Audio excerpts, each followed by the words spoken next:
What's going on, little dragons? How are you feeling today? If you're feeling good, please do let me know down in the comments below. Drop a like on this video and share this with your friends, and hit that subscribe button if you're new to the channel, as it will help me out so very much.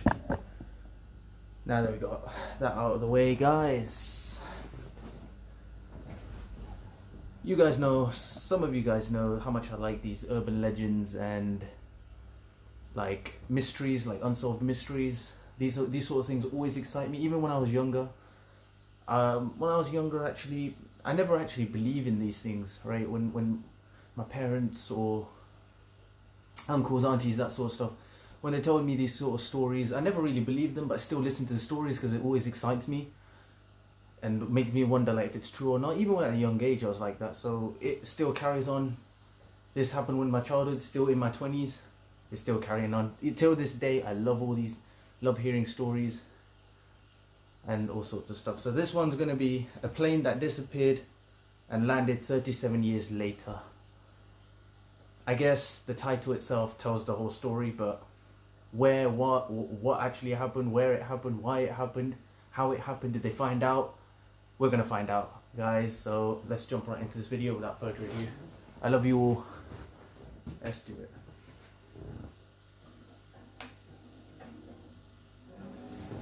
Ladies and gentlemen, this is your captain speaking. Welcome aboard Flight 914. 914. Please fasten your seatbelts and observe the no smoking sign. We will take off in 5 minutes. When we're at our cruising altitude, refreshments will be served to you. Our flight will take 37 years. I wish you a pleasant trip. What would you do if you went on a vacation to another city and suddenly found yourself in another country altogether? I guess more adventurous types would even enjoy such a change of plans. I would be scared. Most of us would be confused. Anyway, I bet even the most reckless of adventurers would at least raise an eyebrow if told they'd flown for close to half a century.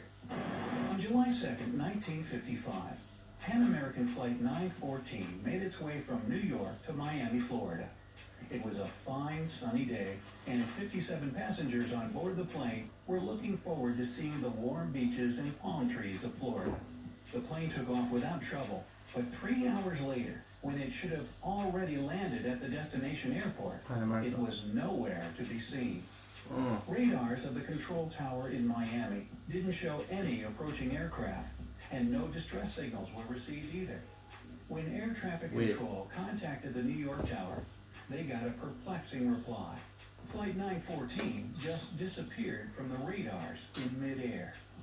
Everything indicated that the plane was lost. Apart from having vanished from the radars, air traffic control couldn't get through to the pilots with the radio. The DC-4 simply vanished into thin air, leaving no trace of itself or any of the people on board. Investigation was started right away. The flight route took the plane over a part of the Atlantic Ocean, and it seemed that the only explanation of its vanishing was that it crashed somewhere along the way. Rescue teams were deployed, the Coast Guard was scanning the waters, but still no luck. Not a single piece of the lost plane was to be found. Investigators could only shrug their shoulders in dismay. 61 people, passengers plus the crew, just blinked out of existence, along with a huge flying machine. Eventually, although the case was never really solved, there was an official statement that the plane crashed, taking the lives of everyone on board. But despite numerous and understandable questions from the grieving relatives, no one could say what really happened to Flight 914, until 37 years later at least. Change of scenery. Wow. It's now September 9th, 1992, and we're in Caracas, Venezuela. It's a perfectly normal day for Juan de la Corta, air traffic controller at the Caracas airport. He turned up at work, made some coffee, and took his seat, overlooking flights. He was giving some minor comments on a flight in progress when something weird happened. Seemingly out of nowhere, a new dot appeared on the radar. It was as if an aircraft had just popped up from nothingness, or as if it had been hiding from the radar and now decided to show up. Either way, it was a strange thing to see near a civil airport. 100%. And De La Corta checked the reading several times, thinking at first that it was a mistake. It wasn't, though. The readings were correct, and soon he and his colleagues were able to see it with their own eyes. In less than 10 minutes, the culprit showed up in the field of vision. At first, it looked to the air traffic control like an ordinary airplane. But as it got closer, they could see that it was, in fact, a very old DC-4 McDonnell Douglas passenger aircraft, still with propellers instead of modern turbines. Such planes were still in use, but they'd grown obsolete and mostly replaced by more contemporary ones. But that wasn't even the beginning of weird. The real confusion began when the pilot of the mysterious aircraft contacted the tower and asked in English, "Where are we?" As the one in charge at the time, Juan de la Corte replied they were closing in on the Caracas airport and asked where the flight was headed. There was a pause on the other side, and then the pilot answered, "We are Pan Am Flight 914 headed from New York to Miami, Florida, with a crew of 4 and 57 passengers on board." This took the air control completely off guard. Yeah. What was a Pan Am flight doing 1,100 miles away from its point of destination? And how did it even get there? De la Corte was quick to ask a few more questions to the pilot, and what he heard next baffled him. The pilot said his flight was scheduled to land at the Miami airport at 9:55 a.m. on July 2nd, 1955. Now it was time for the tower to fall into silence. Before asking anything else, not to make matters worse, air control cleared the plane for landing. De la Corte didn't know what to make of the pilot's words. Perhaps he thought he went insane, but that was irrelevant since there were people on board the mystery airplane. Yeah, just wait. He had to make sure they landed safely and decided he would ask questions when they did. Yes. Ground Confront units him were immediately first. called to assist the plane and the passengers, and it landed without trouble. Okay, Having nice. relaxed a little bit, Juan finally decided to ask something that bothered him. Did you know today is May 21st, 1992? Idiot. Another pause that ensued told What him a clown. it was a huge mistake to say that. As the ground crew approached the airplane, the pilot's bewildered voice on the radio said, "What are you talking about?" When De La Corte heard that, he knew he would have to order security guards to go to the plane and escort the passengers and the crew. Dude. However, as they were moving towards the aircraft, the pilot did something nobody expected. Juan heard the flight captain's panicking voice saying, "No, stay away, we're leaving now." And indeed, he started the engines again and, without waiting for takeoff clearance, taxied the plane to the runway. Juan tried to stop him over the radio, telling him he was creating a dangerous situation, but the pilot didn't respond. He simply drove to the runway, accelerated, and took off. For some time, the plane could be seen in the air. Soon, it only appeared as a dot on the radar, and then it vanished again. No words could describe the shock Juan de la Corte and his colleagues at the air control tower were in. They had just seen an old airplane appearing out of nowhere, the pilot telling them he was headed to Miami, and before they could do anything, it flew away again, only to disappear in thin air like it had been a collective hallucination.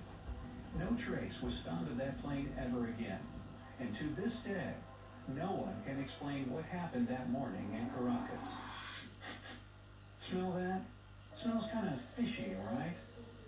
I must say, though, there's much dispute about the credibility of this event.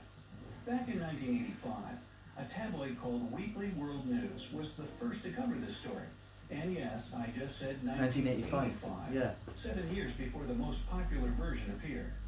Later, the same did newspaper the math retold wrong the then. story twice more, only with other details, and with 1992 set as the date of the time-traveling aircraft appearing in the future. The picture of Juan de la Corte, the air traffic controller in Caracas, also differed from the 1985 original, so the story was largely announced fake, and it became sort of an urban legend. However, the legend still lives, and many Still sources interesting. retell it in their own way. Some even go as far as to say that the passengers of the plane eventually returned to their homes, and strangely, none of them looked a day older than 37 years prior, while everyone they knew grew old at a humanly pace. They say doctors examined the pilot, the crew, and the passengers, but couldn't find anything out of the ordinary. The people were healthy. Now this part doesn't look even remotely credible, though, because no solid piece of evidence can be found about 61 people returning from a decades-long flight. I mean, come on. Wouldn't they have run out of snacks? One thing that keeps popping up on the internet and piquing the interest of paranormal enthusiasts is a small pocket calendar that somehow was left on the Caracas airport runway when the notorious plane took off. The thing about it is that it's from 1955, and it allegedly remains the only artifact of that weird encounter. There are still people who claim the calendar is real, but once again, there's no actual proof of its existence. Ah well, who knows? Maybe it's just a tall tale, an urban legend indeed. Or it could be a huge conspiracy to hide the fact that time travel is possible. I guess we'll never know. Wink wink. And what do you think? Was Flight 914 really lost in time for 37 years? Or is it all just a hoax? Let me know down in the... Yeah, guys. Wow, I don't know what to make out of that, to be fair. Time travel is very interesting to me, you know. I don't know if I believe in it or not. Maybe, because I have heard that because time travel, it causes a change in matter. It means you're creating matter, which is impossible. So time travel can't happen. And also, what if one event happens and you go back and you change that event wouldn't have happened already in order for you to go and change that event. So then, but if you're able to go back in time and change that event, but it doesn't change anything, then you shouldn't be able to go in the first place.